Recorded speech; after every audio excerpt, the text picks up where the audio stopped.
Olá pessoal, esse é o Em Casa Consciências, proposta 2. Meu nome é Juliana Vani, sou professora de Química do Instituto Federal Fluminense, campus Itaperu. Hoje a gente vai continuar falando de Covid, Covid-19. O que acontece? A gente falou semana passada sobre a prevenção com água e sabão. E um outro item muito importante é o álcool e o álcool em gel. E com toda essa pressão que vem acontecendo por causa do Covid, do isolamento social, muitas pessoas elas saíram à procura e comprando em grande quantidade álcool em gel. Então esse foi um insumo, tanto o álcool em gel quanto o álcool líquido sumiram das prateleiras. A Anvisa, que é um órgão que regulamenta o trabalho e a produção de determinados itens farmacêuticos, medicamentosos, de produto cosmético, então ela liberou uma legislação que permite que outras empresas, que outras indústrias que tenham já o seu corpo legal já formado, que essa empresa possa produzir também álcool em gel para comercializar. Isso durante esse momento que a gente está em crise. O que acontece? Com essa abertura, teve muitas dúvidas, muitas pessoas não sabendo quem pode produzir álcool em gel, como é que produz. Então, esse assunto veio à tona porque abriu uma oportunidade para uma série de pessoas entrarem nesse mercado e muita gente também que não está preparada querendo entrar. Aí o CRQ, que é o Conselho Regional de Química, lançou um artigo com várias perguntas e respostas sobre essas dúvidas que estavam sendo levantadas.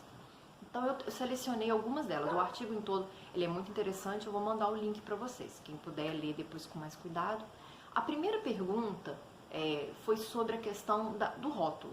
A gente tem muito problema que a gente não tem costume de ler o rótulo, Então aqui nós temos álcool 46,2 grau. O que é esse grau?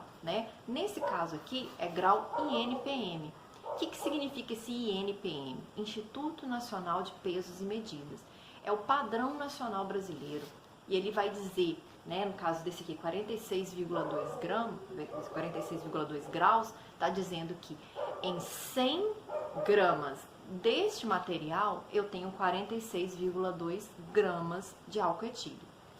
Uma outra forma de expressar esse álcool, teor alcoólico, é graus Gay-Lussac, que é muito mais usado em formulações de medicamentos, dessa parte mais farmacológica, vamos dizer assim.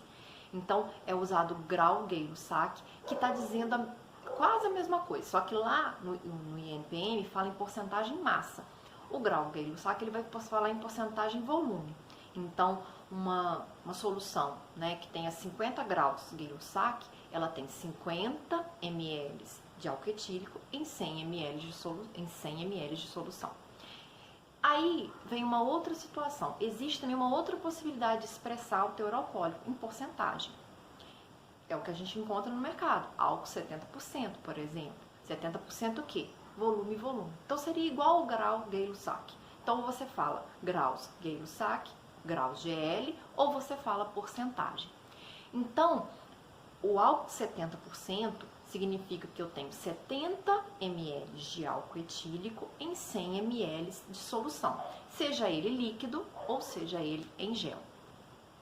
Aí o que acontece? Continuando nas perguntas lá no CRQ, como que eu posso produzir esse álcool em gel? Se todo mundo pode produzir? Não, não é qualquer pessoa, tem que ter todo um respaldo. Por quê? Porque existe uma outra resolução também da Anvisa que há um tempo atrás proibiu a venda de amostras de produtos que têm um teor alcoólico elevado.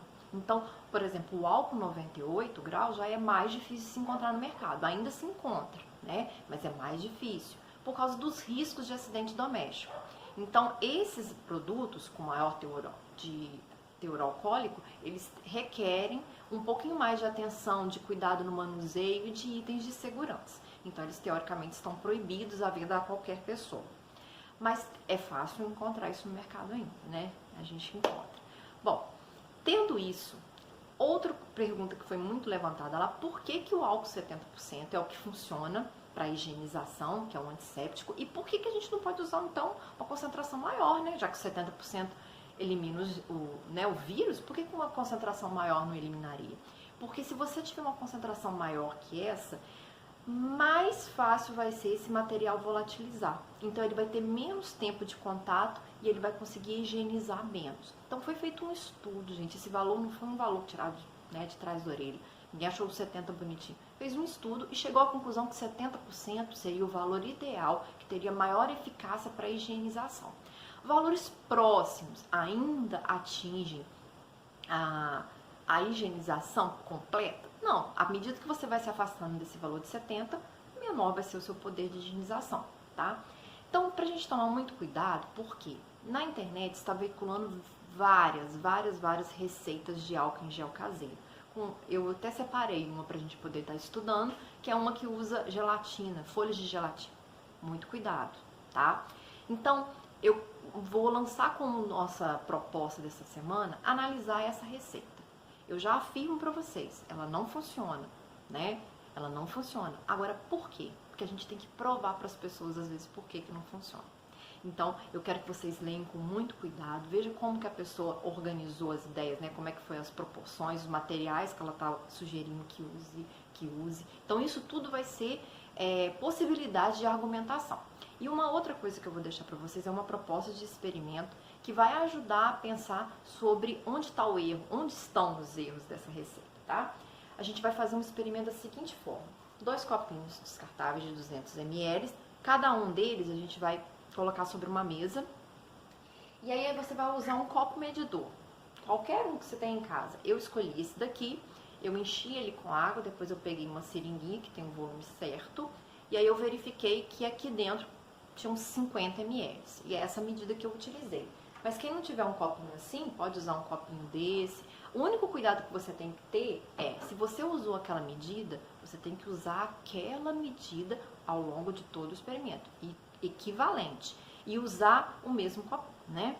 Então, no primeiro, você vai colocar 2 medidas de água. No segundo, você vai colocar uma medida de água e uma medida de álcool 98. Se não tiver o álcool 98, pode ser o álcool 46 graus. Só que ele tem que entender que ele vai ter um efeito um pouquinho menor. E eu quero que vocês observem o nível, a linha final daquele líquido. Qual vai ser a diferença entre esses dois? A observação disso vai ser muito importante para entender onde que está o erro na receita. Essa é a proposta da semana e eu conto com vocês, hein?